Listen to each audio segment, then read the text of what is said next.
Hello there, and welcome to my channel, Novice Modelling in a Midlife Crisis. My name is Andy and I'm the Novice Modeller, and today we're doing What's in the Box kit review 393 as part of Warbirds on Wednesday, where we look at typically something that isn't a fighter from my stash of aircraft. And today we're going to be having a look at this Azur Cierva C.30, which is a gyrocopter.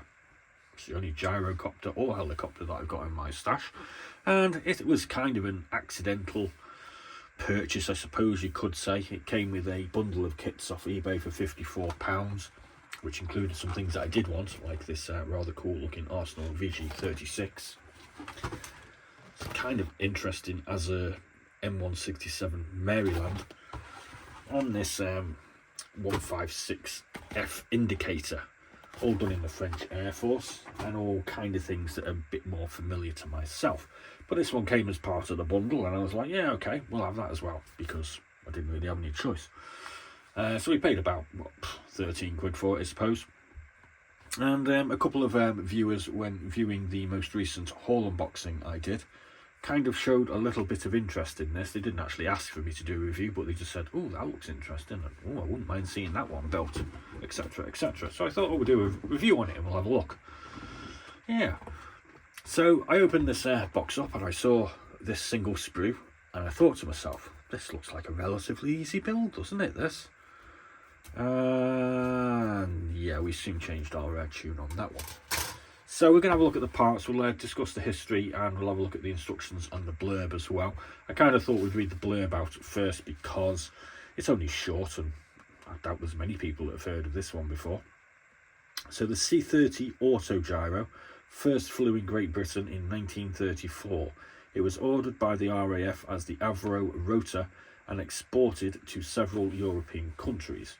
France acquired a production license and built 56 Salmson-engined LEO C-30s for the Armée de l'Air and 8 for the Aéronautique Navale. Once the firm Leo nationalised, SNCAS built the improved C version C301, which featured a modified tail surfaces, undercarriage and flight controls, plus a folding rotor. The two Spanish examples were used operationally during the quelling of the Asturias uprising in October 1934. The French ones flew reconnaissance sorties in 1939 and 40, and the British ones were flown on calibration duties during the war. Price-wise for these, it's kind of bizarre. They go from anywhere from about £10 to £40 on eBay, so £10 is a good deal, £40 is not. Pretty simple, really. And it is worth pointing out that off Wikipedia I discovered that the creator of this was the Spaniard Juan de la Cierva, who formed a company called the Cierva Autogyro Company.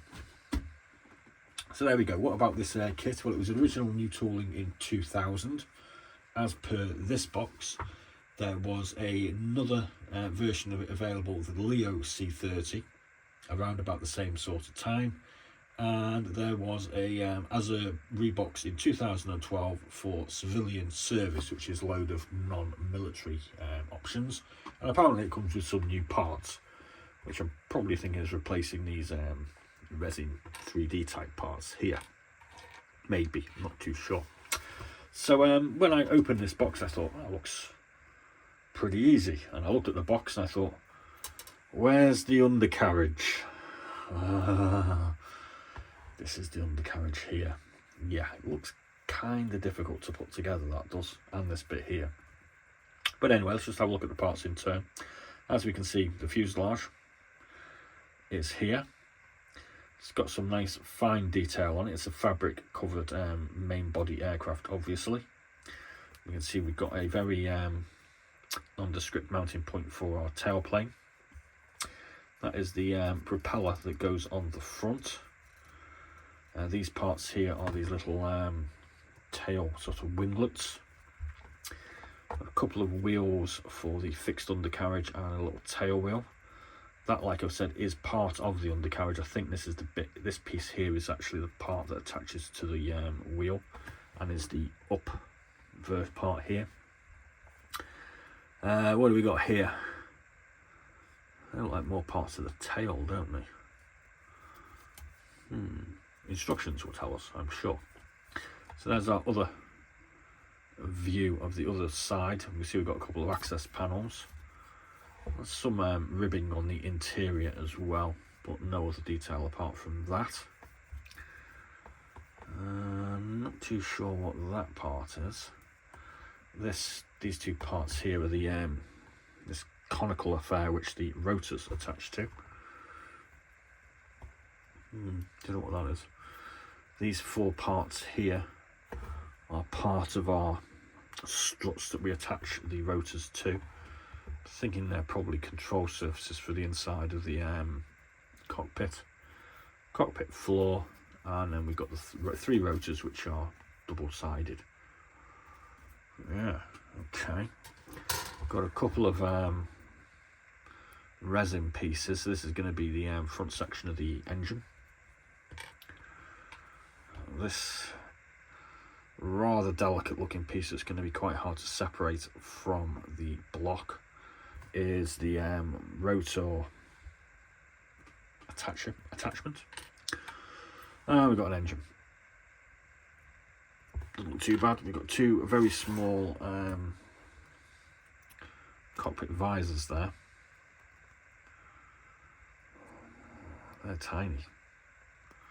Yeah. Decals we get French. That's the Army Naval, or sorry, the Aeronautique Naval. We've got these little cool cricket, or whatever they are, unit markings. You also get a Czech version and an RAF version, and a Spanish one as well. So there's quite a lot of decals for this. So there we go. So let's have a look at these instructions now. There's our sprue diagram.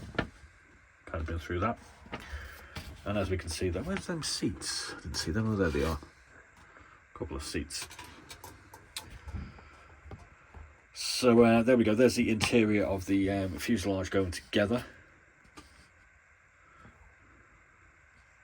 with these little winglets going on at the back, parts of the tail. So what are those pieces there then? What the hell are them bits? Interesting. And we've got the rotor mount going together. And there's our undercarriage. I'm putting the undercarriage together. Looks pretty difficult, that does. I know someone's going to say, oh, that's tame, that's easy. No problem. Putting the rotor together, mounting it on the top, putting the engine together.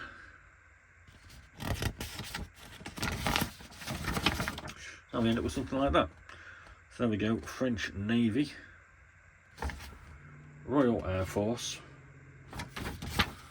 and Spanish Air Force. And an extra sheet for the Czech version. So it's a kind of interesting little obscure aircraft. And just referring to Wikipedia off screen, there's a lot of survivors as well. There's an aircraft on display in Argentina, Australia, France, Italy, Netherlands, Spain. Apparently there's 4 of them in the UK and 1 in the States as well. So there's a few of them still about. Apparently military operators, Denmark, France and the United Kingdom. Civilian operators, Lithuania, but there was obviously other versions knocking around as well. So there we go. I hope you find that kind of interesting. So that was for you there, Louis and Robert. And yeah, I'll have something else up tomorrow. Thanks very much for watching. Please do like and subscribe. And as always, be seeing you.